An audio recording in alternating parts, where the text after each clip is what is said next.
ಮಿಥುನ ರಾಶಿಯವರೇ, ಮಾರ್ಚ್ ತಿಂಗಳು ನಿಮಗೆ ಅವಕಾಶವೂ ಕೊಡಬಹುದು, ಪರೀಕ್ಷೆಯೂ ಮಾಡಬಹುದು. ಒಂದು ಸರಿಯಾದ ನಿರ್ಧಾರ ನಿಮ್ಮ ಲಾಭಕ್ಕೆ ಕೆಲಸ ಮಾಡಬಹುದು, ಆದರೆ ಆತುರ ನಿರ್ಧಾರ ನಷ್ಟ ತರಬಹುದು. ಸಂಪೂರ್ಣವಾಗಿ ಕೇಳಿ. ನಮಸ್ಕಾರ ಸ್ನೇಹಿತರೆ, ಇಂದು ನೋಡೋಣ ಮಿಥುನ ರಾಶಿಯವರಿಗೆ ಮಾರ್ಚ್ ತಿಂಗಳು ಹೇಗಿರುತ್ತದೆ ಎಂಬುದನ್ನು ಸಂಕ್ಷಿಪ್ತವಾಗಿ. ಉದ್ಯೋಗ ಮತ್ತು ವ್ಯಾಪಾರ. ಮಾರ್ಚ್ ತಿಂಗಳಲ್ಲಿ ಕೆಲಸದ ಸ್ಥಳದಲ್ಲಿ ಹೊಸ ಜವಾಬ್ದಾರಿಗಳು ಬರಬಹುದು.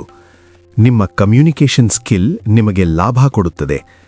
ಆದರೆ ಆಫೀಸ್ ಪಾಲಿಟಿಕ್ಸ್ನಲ್ಲಿ ಇನ್ವಾಲ್ವ್ ಆಗಬೇಡಿ. ಬಿಸ್ನೆಸ್ ಮಾಡುತ್ತಿರುವವರು ಪಾರ್ಟ್ನರ್ಶಿಪ್ನಲ್ಲಿ ಜಾಗ್ರತೆ ವಹಿಸಿ. ಕ್ವಿಕ್ ಡಿಸಿಷನ್ ಅವಾಯ್ಡ್ ಮಾಡಿ. ಹಣಕಾಸು. ಇನ್ಕಮ್ ಬರುತ್ತದೆ, ಆದರೆ ಸೇವಿಂಗ್ಸ್ ಕಡಿಮೆಯಾಗಬಹುದು. ಅನ್ಎಕ್ಸ್ಪೆಕ್ಟೆಡ್ ಎಕ್ಸ್ಪೆನ್ಸಸ್ ಸಾಧ್ಯತೆ ಇದೆ. ಆನ್ಲೈನ್ ಶಾಪಿಂಗ್ ಮತ್ತು ಅನ್ನೆಸೆಸರಿ ಸ್ಪೆಂಡಿಂಗ್ ಕಂಟ್ರೋಲ್ ಮಾಡಿ. ಲಾಂಗ್ ಟರ್ಮ್ ಪ್ಲಾನಿಂಗ್ ಮಾಡಿದರೆ ಲಾಭ. ಶಿಕ್ಷಣ.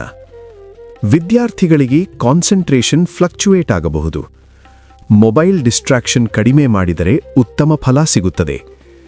ಮಾರ್ನಿಂಗ್ ಸ್ಟಡಿ ಹ್ಯಾಬಿಟ್ ಅಡಾಪ್ಟ್ ಮಾಡಿದರೆ ಸಕ್ಸೆಸ್ ಚಾನ್ಸ್ ಹೆಚ್ಚು. ಕುಟುಂಬ ಮತ್ತು ಸಂಬಂಧಗಳು. ಮಾತಿನ ಟೋನ್ ಜಾಗ್ರತೆ ಇರಲಿ. ಸಾರ್ಕ್ಯಾಸ್ಟಿಕ್ ಮಾತು ಮಿಸ್ಅಂಡರ್ಸ್ಟ್ಯಾಂಡಿಂಗ್ಸ್ ತರಬಹುದು. ಸಿಂಗಲ್ ಇರುವವರಿಗೆ ಹೊಸ ಪರಿಚಯ ಸಾಧ್ಯತೆ ಇದೆ. ಆರೋಗ್ಯ. ಸ್ಟ್ರೆಸ್ ಮತ್ತು ಸ್ಲೀಪ್ ಡಿಸ್ಟರ್ಬೆನ್ಸ್ ಕಾಣಬಹುದು. ಮೆಡಿಟೇಷನ್ ಮತ್ತು ರೆಗ್ಯುಲರ್ ಸ್ಲೀಪ್ ರೂಟೀನ್ ಫಾಲೋ ಮಾಡಿ. ವಾಟರ್ ಇಂಟೇಕ್ ಹೆಚ್ಚಿಸಿ.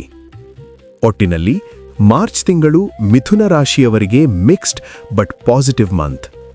ಸ್ಮಾರ್ಟ್ ಥಿಂಕಿಂಗ್ ಮತ್ತು ಪೇಷನ್ಸ್ ಇದ್ದರೆ ಯಶಸ್ಸು ನಿಮ್ಮದೇ.